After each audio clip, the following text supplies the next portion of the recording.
نحمده ونصلي ونسلم على رسوله الكريم اما بعد فاعوذ بالله من الشيطان الرجيم بسم الله الرحمن الرحيم ما يجادل في آيات الله إلا الذين كفروا فلا يغررك تقلبهم في البلاد۔ اللہ کی آیتوں میں کافر ہی جھگڑا کرتے ہیں تو اے سننے والے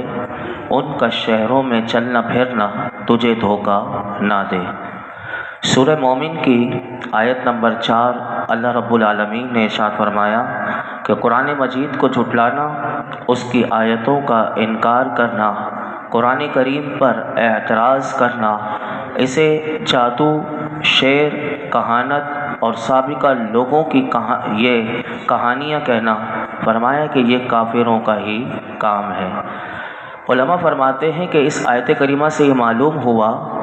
کہ قرآن کریم کے بارے میں جھگڑا کرنا یہ کسی مومن کا کام نہیں بلکہ یہ کافر کا کام ہے،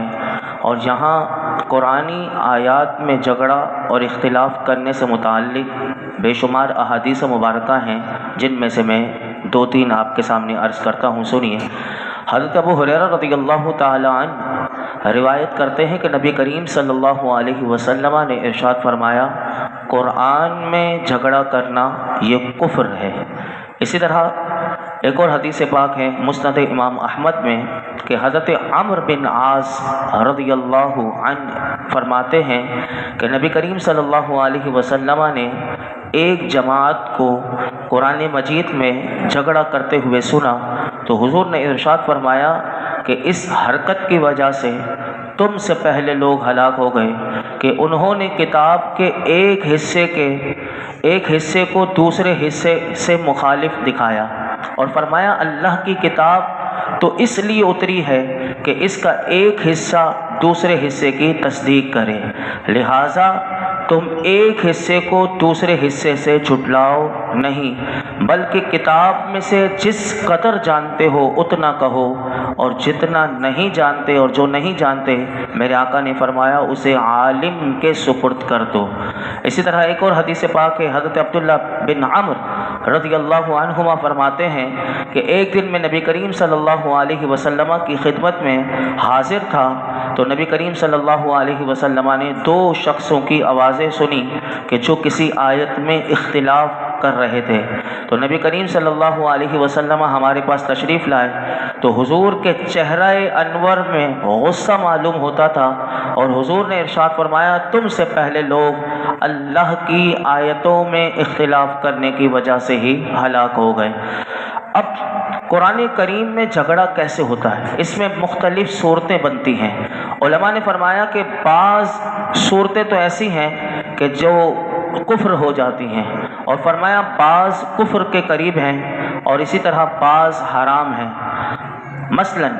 فرمایا کہ قرآن کریم کو جادو، جیسے کافر کہتے تھے کہ حضور قرآن سناتے تھے اور یہ کہتے تھے کہ یہ جادو ہے، تو اسی طرح یہ قرآن کریم کو شعر، کہانت اور سابقہ لوگوں کی داستانیں کہنا، یہ کفار مکہ کہا کرتے تھے، تو یہ سب سے بڑا کفر ہے۔ اور اسی طرح قرآن کریم کو اپنی رائے کے مطابق بنانے میں جھگڑا کرنا، اور ہر ایک اپنی رائے اور ایجاد کردہ مذہب کے مطابق اس کا ترجمہ یا تفسیر کرے، جیسے کہ آج کل آپ دیکھ لیجئے کہ یہ کتنے فرقے بنتے جا رہے ہیں۔ تو یہ جو قرآن کریم کو اپنی رائے کے مطابق بتانا اور اپنا جو ان کا خود ساختہ جو بنایا ہوا مذہب ہے اس کے مطابق اس قرآن کریم کی تفسیر یا ترجمہ کرنا، یہ کفر بھی ہو سکتا ہے اور ضلالت اور گمراہی بھی۔ اور اسی طرح بغیر علم کے قرآن کریم کا مطلب بیان کرنا یہ حرام،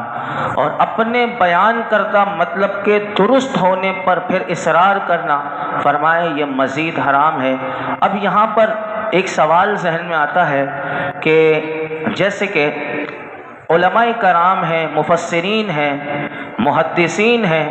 انہوں نے مشکل مقامات قرآن میں ہیں، انہوں نے اس کو حل کرنے کے لیے، اور پیچیدہ مسائل ہیں ان کو واضح کرنے کے لیے علمی اور اصولی بحثیں کی ہیں، جیسے کہ بہت سے ممتاز مفسرین اور مجتہدین نے ایسا کیا۔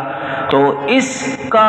ان کا جھگڑے کا تعلق ان آیات سے نہیں ہے۔ کوئی یہ نہ سمجھے کہ یہ جو ان کی بھی ہمیں باتیں سننے کو ملے کبھی، یا انسان کچھ تھوڑا سا سیکھنے کو لگے اور یہ سنے، تو یاد رکھیے گا یہ بہت بڑی عبادت ہے۔ علماء کا یہ جو پیچیدہ مسائل کو حل کرنا، اصولی بحث کرنا اور وہ اس میں نکات نکالنا، تو یہ جو مجتہدین کا جو آپس میں اختلاف ہے، جیسے کہ چاروں اماموں کا اختلاف، امام شافعی، امام مالک، امام احمد بن حنبل، امام اعظم، ان کے درمیان جو اختلاف ہے، تو یہ اختلاف جو ہے یہ حقیقت میں جھگڑا نہیں بلکہ یہ تحقیق ہے اور فروعی اختلاف ہے اور یہ رحمت ہے۔ تو یہ بھی ہمیں بات یاد رکھنی چاہیے۔ اور اسی آیت کریمہ میں اللہ رب العالمین نے دوسری بات جو ارشاد فرمائی وہ یہ فرمائی کہ اے سننے والے، غور سے سن کہ کافروں کا صحت اور سلامتی کے ساتھ اپنے شہر میں یا ایک ملک سے دوسرے ملک تجارتیں کرنا، پھرنا، نفع پانا کہیں تیرے لیے تردد کا باعث نہ بن جائے کہ یہ کفر جیسا اتنا عظیم یہ جرم کرتے ہیں اور اس کے بعد بھی یہ اللہ کے عذاب سے امن میں ہے۔ تو اللہ رب العالمین نے اس آیت کریمہ میں مسلمانوں کو بتا دیا کہ ان کا یہ امن میں رہنا یہ اللہ رب العالمین کی حکمت اور مشیت ہے، لیکن فرمایا ان کا آخری انجام جو ہے وہ خواری اور عذاب ہے، اور یہ ذلت ان کے لیے ان کا مقدر ہوگی اگر کفر پر ان کا خاتمہ ہوگا۔ پھر اللہ رب العالمین نے ارشاد فرمایا کذبت قبلہم قوم نوح والاحزاب من بعدہم وہمت کل امت برسولہم لیأخذوہ وجادلوا بالباطل لیدحضوا بہ الحق فاخذتہم فکیف کان عقاب۔ ان سے پہلے نوح کی قوم اور ان کے بعد کے گروہ نے جھٹلایا، اور ہر امت نے یہ ارادہ کیا کہ اپنے رسول کو پکڑیں اور باطل کے ذریعے جھگڑتے رہے تاکہ اس سے حق کو مٹا دیں، تو میں نے انہیں پکڑ لیا تو میرا عذاب کیسا ہوا۔ اس آیت کریمہ میں اللہ رب العالمین نے فرمایا کہ کافروں کا انجام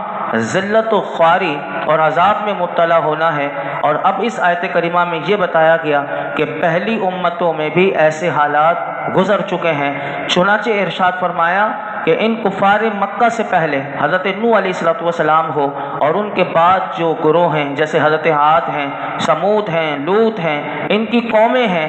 یہ بھی اپنے نبیوں اور رسولوں کو انہوں نے جھٹلایا، اور ان میں سے ہر امت نے یہ ارادہ کیا کہ وہ اپنے رسول کو پکڑ کر اسے شہید کر دیں، اور وہ لوگ فرمایا باطل سے یہ جھگڑا کرتے رہے تاکہ اس کے ذریعے وہ حق کو مٹا دیں، جسے انبیاء علیہم السلام لے کر آئے۔ جب انہوں نے اپنے رسول کو پکڑنے کا ارادہ کیا، یعنی وہ چاہتے، جیسے بنی اسرائیلیوں نے وہ کئی انبیاء علیہم السلام کو شہید کیا یہودیوں نے، تو اسی طرح فرمایا کہ ایسے ہی کئی نبیوں کو، یعنی یہ پیچھے بھی ان کی قوم کی یہی روش رہی کہ وہ یہ چاہتے تھے کہ نبیوں کو پکڑ کر انہیں شہید کر دیں، لیکن اللہ نے فرمایا جب انہوں نے پکڑنے کا ارادہ کیا تو میں نے انہیں پکڑ لیا۔ تو اے لوگوں، تم ان کے شہروں سے گزرتے ہوئے دیکھ لو کہ ان پر میرا آنے والا عذاب کیسا ہوا، کیا ان میں سے کوئی بچ سکا؟ کوئی بھی نہیں بچ سکا۔ تو یاد رکھیے گا کہ اس آیت کریمہ میں اللہ رب العالمین نے یہ بات بتا کر لوگ آنے والے جو کافر ہیں، جو حضور کے زمانے کے تھے اور قیامت تک جو آئیں گے، فرمایا ان تمام لوگوں کے لیے اس آیت کریمہ میں عبرت بھی ہے اور نصیحت بھی ہے کہ جو اگر سابقہ امتوں کی روش پر عمل پیرا رہے اور انہوں نے اللہ اور اللہ کے رسول کے منصب کو نہ سمجھا کہ اللہ کے رسول کو کیوں اللہ رب العالمین نے مبعوث فرمایا، اور قرآن کریم میں جو اللہ نے اپنی وحدانیت اور رسول اللہ کی رسالت اور اسلام کی حقانیت پر روشن اور مضبوط ترین جو دلائل اللہ نے دیے ہیں، یہ دلائل اس لیے دیے تاکہ تمام حجتیں پوری ہو جائیں اور قیامت تک آنے والے کسی فرد کے لیے کوئی عذر پھر باقی نہ رہے، اور پھر بھی اگر کوئی اپنی ہٹ دھرمی پر قائم رہے اور اللہ کی وحدانیت اور رسول اللہ کی رسالت کا اقرار کر کے اور اس دین اسلام میں داخل نہ ہو بلکہ اسی دین کو الٹا وہ غلط ثابت کرنے کی کوشش کرے، تو فرمایا کہ ایسے لوگوں کو سن لینا چاہیے کہ اللہ رب العالمین کے ازلی قانون جو ہے اس کے عذاب کا پھر ان لوگوں کو انتظار کرنا چاہیے۔ آخری آیت کریمہ میں اپنے درس کی آپ کے سامنے عرض کرتا ہوں اور گفتگو سمیٹتا ہوں۔ فرمایا وَكَذَلِكَ حَقَّتْ کلمۃ ربک علی الذین کفروا انہم اصحاب النار، اور یوں ہی تمہارے رب کی بات کافروں پر ثابت ہو چکی ہے کہ وہ دوزخی ہیں۔ اللہ رب العالمین نے ارشاد فرمایا، اے پیارے حبیب صلی اللہ علیہ وسلم، جس طرح سابقہ جھٹلانے والی اور اپنے رسولوں کے ساتھ باطل جھگڑا کرنے والی امتوں پر عذاب سے متعلق اللہ کا حکم اور اس کی قضا جاری ہوئی، اسی طرح آپ کو بھی جھٹلانے والے اور آپ کے خلاف بھی سازشیں کرنے والے کفار پر اللہ کی بات ثابت ہو چکی ہے کہ وہ جہنمی ہیں۔ یاد رکھیے گا، اس آیت میں علماء فرماتے ہیں کہ کافروں سے مراد وہ ہیں کہ جن کی موت کفر پر ہوگی اور یہ کافر ہمیشہ کے لیے جہنم میں رہیں گے۔ اس آیت میں ایک اشارہ ہے، اور وہ اشارہ یہ ہے کہ کفر اور گناہوں پر قائم رہنا، یعنی کوئی گناہ گار ہے گناہ پر قائم رہتا ہے اور کوئی کفر پر ہے وہ اپنے کفر پر قائم ہے، تو اس کے لیے اس آیت کریمہ میں یہ اشارہ ہے کہ دنیا اور آخرت میں اللہ کی گرفت اور عذاب میں وہ آ سکتا ہے۔ لہٰذا یہ آیت کریمہ یہ پیغام دے رہی ہے، ہر عقل مند کو چاہیے کہ وہ کفر اور گناہوں پر اصرار کرنے کے بجائے فوراً اللہ کی بارگاہ میں سچی توبہ کر لے۔ ایسا نہ ہو کہ اسی کو اللہ عبرت کا نشان بنا دے اور اس کے نصیحت حاصل کرنے سے پہلے لوگ پھر اس شخص سے عبرت اور نصیحت حاصل کریں۔ ہم اللہ رب العالمین کی بارگاہ میں دعا کرتے ہیں، اللہ رب العالمین ہمیں گناہوں سے سچی اور فوری توبہ کرنے کی توفیق عطا فرمائے۔ اللہ رب العالمین قرآن حکیم کا نور اور اس کا فیضان ہم سب کو نصیب فرمائے۔ وآخر دعوانا ان الحمد للہ رب العالمین۔